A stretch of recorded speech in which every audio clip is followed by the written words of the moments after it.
প্রধান উপদেষ্টার উপপ্রেস সচিব আবুল কালাম আজাদ মজুমদার বলেছেন, নির্বাচনের পর যত দ্রুত সম্ভব নির্বাচিত জনপ্রতিনিধিদের কাছে সরকারের দায়িত্ব হস্তান্তর করা হবে। বুধবার রাতে নিজের ভেরিফাইড ফেসবুক অ্যাকাউন্টে দেওয়া স্ট্যাটাসে কথা জানান তিনি। ফেসবুক স্ট্যাটাসে তিনি লিখেছেন, নির্বাচনের পরও অন্তর্বর্তী সরকার আরও 180 কার্যদিবস ক্ষমতায় থাকবে এবং প্রচারণা যারা চালাচ্ছেন তাদের উদ্দেশ্য অসৎ।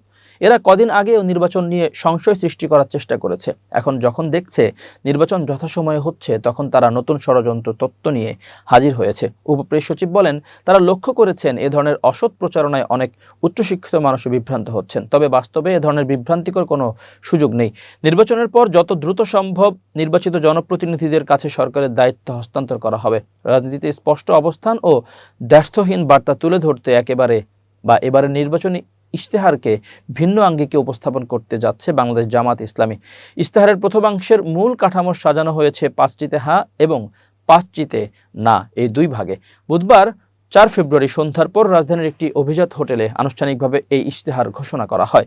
ইশতেহারের শুরুতেই হ্যাঁ ও না এই অবস্থানকে গুরুত্ব দিয়ে ব্যাখ্যা করা হয়েছে। কোন বিষয়ে জামাত স্পষ্টভাবে সম্মতি জানায় এবং কোন বিষয়ে তারা আপোষহীন তা পরিষ্কারভাবে তুলে ধরাই এই কাঠামোর উদ্দেশ্য।